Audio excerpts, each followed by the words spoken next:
Hi, I'm Blake. Never thought I'd be telling a story about my own daughter leaving me in the middle of nowhere, but here we are. 63 years old, and I'm learning that family ties can unravel faster than a cheap sweater. Mom, we should take the scenic route through the national park, Diane had suggested that morning, her voice honey sweet as she poured coffee in my kitchen. Mark found this amazing overlook spot. You'll love the view. I stirred my coffee slowly. That's a pretty remote area, isn't it? I'm not exactly dressed for hiking. Mark leaned against my counter, scrolling through his phone. It's just a quick stop. Besides, you're always saying you need more adventure in your life. His tone held that familiar edge of mockery that I'd grown to recognize over the past 3 years since he married Diane.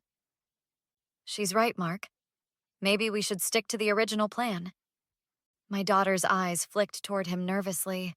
Mark's jaw tightened. We're already running late for the appointment. This route is faster anyway. What appointment? I asked. I thought we were just having lunch together. Diane suddenly became very interested in her coffee mug. Oh, just some paperwork for Dad's estate. Nothing important. Paperwork I should know about? I pressed. Mom, please don't start. You know how emotional you get about Dad's things. I locked eyes with my daughter. Emotional? It's been 6 months since your father passed. I think I'm entitled to know what's happening with our assets. You see? Mark whispered loudly to Diane. This is exactly why we didn't tell her. Tell me what? I demanded. Diane shot Mark a warning look. Nothing. Let's just go, okay? It's a beautiful day for a drive. 2 hours later, we were deep in desert territory. The road had narrowed to a dirt path, and the cell service bars on my phone had disappeared entirely. Are you sure this is right? I asked, peering out at the endless sand and scrub brush. There's nothing out here. Just around this bend, Mark insisted, pulling over near a small outcropping of rocks. Come on, the view is up here. I followed them reluctantly, climbing carefully over the uneven terrain. The overlook was admittedly spectacular, miles of desert landscape stretching to distant mountains. Beautiful, isn't it? Diane said, standing unusually close to the edge. It is, I admitted, taking out my phone. Let me get a picture. Oh, your phone won't work out here, Mark said quickly. No service. Use mine. He handed me his phone and stepped back. As I framed the shot, I heard the unmistakable sound of car doors closing and an engine starting. I turned to see our car pulling away, dust billowing behind it. Diane! I screamed, scrambling down the rocks. Mark! What are you doing? The car stopped briefly. The passenger window rolled down and my daughter's face appeared. Good luck getting home, Mom, she called out, her voice carrying across the emptiness. Maybe this will teach you to stop interfering in our lives. Mark leaned over, laughing. Don't worry, someone will come along, eventually. Consider it an adventure? What about your father's estate? I shouted, the pieces suddenly clicking together. That's what this is about, isn't it? Diane's face hardened. We need that money, Mom. Dad would have wanted us to have it. You'll regret this, I called after them as they drove away, leaving me alone with Mark's phone, which I quickly discovered had been wiped of all apps and contacts, with only the camera function working. I stood there, the desert sun beating down on my head, clutching a useless phone and facing the bitter reality that my own daughter had just left me to die. 8 grueling hours later, I sat wrapped in a blanket in the sheriff's station, a cup of lukewarm coffee trembling in my hands. So you're absolutely certain it was deliberate, Mrs. Harrison? Officer Rodriguez asked, her pen poised over her notepad. They said good luck getting home and laughed, I replied, my voice still raspy from shouting for help. They took the car and left me with a wiped phone. What part of that sounds accidental to you? The female officer's expression softened. I'm sorry. I have to ask these questions. Abandonment with intent to endanger is a serious charge. If that trucker hadn't come along, my voice cracked. Rodriguez nodded grimly. The temperature drops fast in the desert. You were already showing signs of dehydration when he found you. Found her half collapsed by the roadside, a gruff voice added. I looked up to see the trucker, Sam, his weathered face creased with concern as he entered with another officer. Ma'am was waving that useless phone like a flag, trying to get my attention. "And you saw no one else in the area?" Rodriguez asked him. Sam shook his head. "Not a soul for miles. Been driving that route 15 years. Nobody goes out there unless they're up to no good. Or being taken there against their better judgment," I murmured. "Did you notice anything else unusual?" Rodriguez pressed. Sam scratched his beard. "Well, about 2 miles back, I did see a sedan parked at the gas station. Man and woman inside, looking mighty nervous when my rig pulled in. Drove off real quick like." "Could you identify them?" Rodriguez asked sharply. "Didn't see faces clear enough, but I got their license plate. Force of habit." He handed over a scrap of paper. "Wrote it down, thought it might be important." Rodriguez's eyes widened slightly as she read it.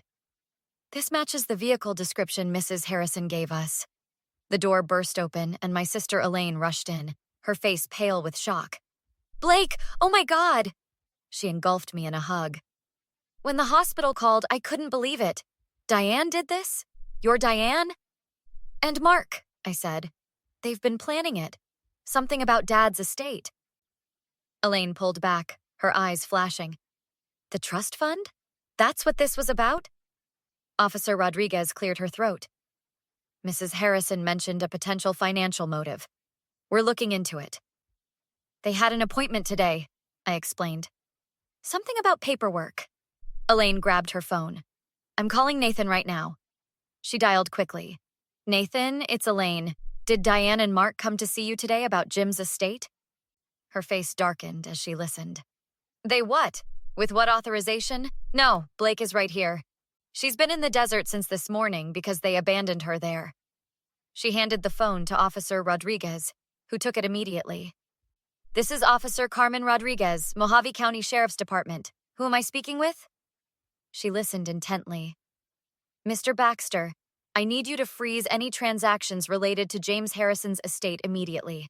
We have an active investigation involving attempted fraud and reckless endangerment." After she hung up, she turned to me. "Your family lawyer confirms they attempted to execute changes to your husband's will today using a forged power of attorney document. He became suspicious and stalled them." "They were willing to let me die for money," I whispered. "It gets worse," Elaine said, checking her phone messages. "Nathan just texted. They had papers claiming you were mentally incompetent, said you'd wandered off before." Sam the trucker snorted. "Lady looks plenty competent to me. Just dehydrated and betrayed." "We should get you properly checked at the hospital," Rodriguez said. "No," I said firmly. "I want to give my statement now while it's all fresh. I want every detail on record." Elaine squeezed my hand. "We need to get everything on record. Bank accounts, property titles, everything." "Already compiling evidence," Rodriguez said, typing rapidly on her computer. "We'll need photos of your condition upon rescue, medical reports, and statements from the trucker who found you." "Do you have their address?" Elaine asked. "I want to confront them myself." Rodriguez shook her head firmly. "Absolutely not. We'll handle the apprehension. In fact," she checked her computer again. "They're being picked up now. But we need to discuss your options going forward, Mrs. Harrison." "Options?" I asked. "How far you want to take this legally," she explained. "And whether you're willing to testify." I straightened up, something cold and determined settling in my chest. "They left me to die in the desert for money. What do you think?" 3 days later, I sat in the police station's interview room, facing my daughter and son-in-law across the table. Their lawyer sat beside them looking uncomfortable, while Officer Rodriguez and the district attorney stood behind me. "Recording is on," Rodriguez stated for the record. Diane's mascara was smudged from crying. "Mom, you have to believe me. We never meant for you to get hurt." "Really?" I asked, my voice flat. "You drove away laughing. You said, 'Good luck getting home,' while stranding me in an area with no cell service and temperatures that dropped to near freezing at night." "It was Mark's idea," she blurted out. Mark's head snapped toward her. "Diane, what the hell?" "It's true." Her voice rose hysterically. "You said we'd just scare her a little, that someone would come along in an hour or two." "You both seemed pretty clear on your intentions," I said coldly, especially the part about needing Dad's money. The lawyer placed a restraining hand on Mark's arm. My clients acknowledge a serious lapse in judgment. A lapse in judgment? I interrupted. Is that what you call attempted murder now? That's not what happened, Diane cried. Mom, please. We were desperate. The gambling debts, the mortgage. We were about to lose everything. So you decided to lose me instead, I replied. Mark leaned forward, his face tight with anger. You were always controlling the money, holding it over our heads. What were we supposed to do? Not leave your mother-in-law to die in the desert? Rodriguez suggested dryly. We came back, Mark insisted. We drove back after a few hours, but you were already gone. Convenient, the district attorney murmured. No witnesses to this alleged return, of course. You expect us to believe that? I asked incredulously. After you wiped the phone and took the car? After you tried to forge documents claiming I was incompetent? What? Mark's face paled. Who told you that? Nathan Baxter, I said. Our family lawyer. Remember him? The one who didn't buy your story? That was your idea, Diane hissed at Mark. But you signed the papers, he shot back. Because you said we needed to protect Mom from herself. By declaring her insane and stealing her money? I asked. It wasn't like that, Diane pleaded. Dad left everything in your control, but you wouldn't help us with the house payments. The house payments you couldn't make because of Mark's gambling? I finished for her. That's not fair, Mark protested. I was trying to fix our problems. By throwing good money after bad, I retorted. Just like your father, Diane. The same addiction that nearly ruined our marriage until he got help. But you couldn't see it, could you? Don't bring Dad into this, Diane warned, her voice hardening. Why not?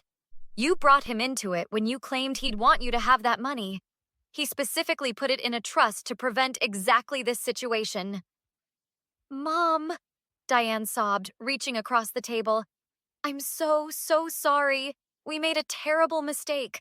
But please don't do this. Don't send your own daughter to prison. I looked at her tear-stained face, remembering the little girl I'd raised, the woman who had held my hand at her father's funeral. Then I remembered her face through the car window, laughing as they drove away.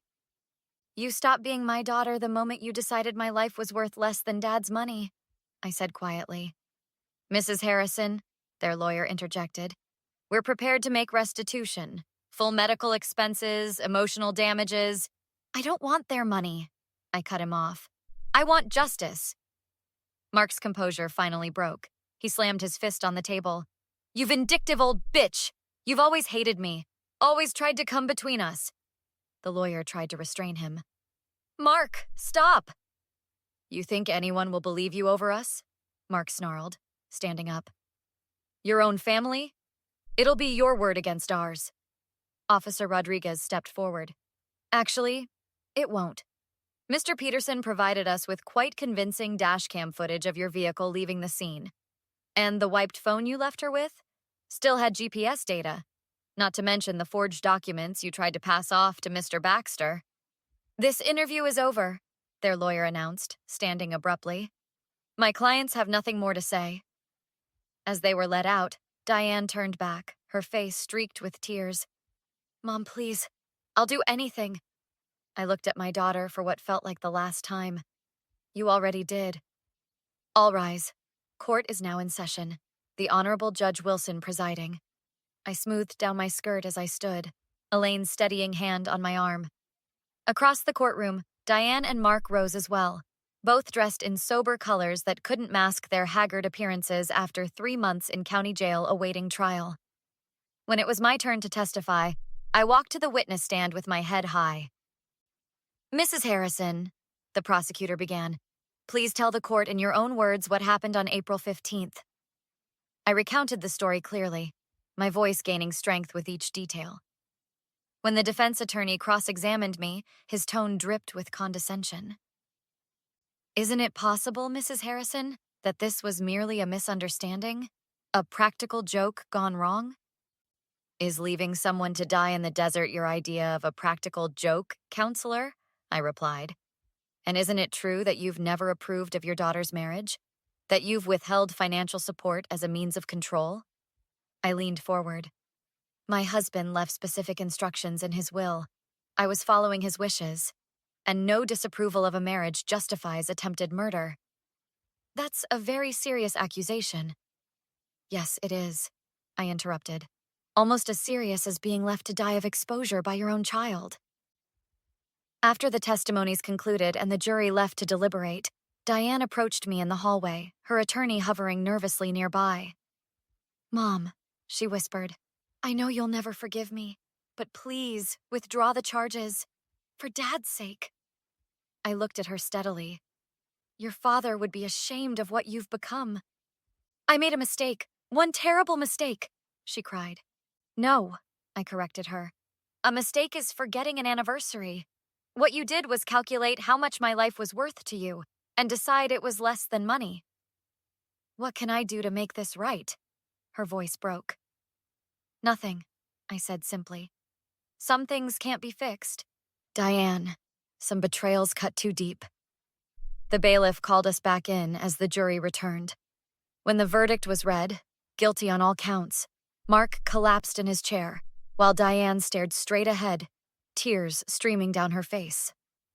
6 months later, I sat on my porch with Elaine and Officer Rodriguez, who had become a friend during the long legal process. "You know," Carmen said, sipping her iced tea, "most victims I see never get this kind of closure. You should be proud of yourself." "I'm not proud," I replied, "just at peace." "Have you read any of Diane's letters?" Elaine asked carefully. I shook my head. "They're in a drawer. Maybe someday I'll want to read them, but not yet." "She gets parole in 5 years," Carmen reminded me. "Mark's got longer, but eventually they'll be out and I'll still be here," I finished for her. "Living my life. That's my revenge." "Is it enough?" Elaine asked quietly. I watched the sunset painting the sky in shades of orange and pink, so different from the harsh desert light of that terrible day. "It has to be," I answered. "Justice isn't about getting even. It's about making sure the truth is known, about making sure no one can abandon you in the desert and just walk away laughing." I turned to my friends, raising my glass in a toast, to surviving what was meant to destroy us. Sam, the trucker who had rescued me, joined us later that evening, bringing a bottle of whiskey and his weathered stories.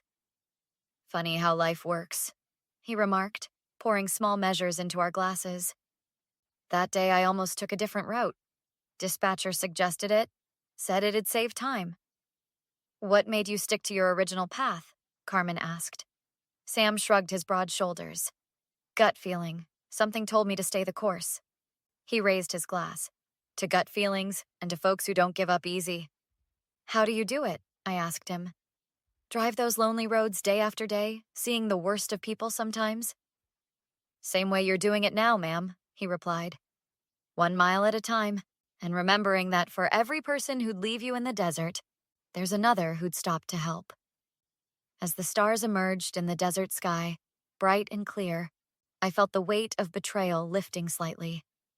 My daughter and her husband had tried to bury me, but they'd forgotten I was a seed.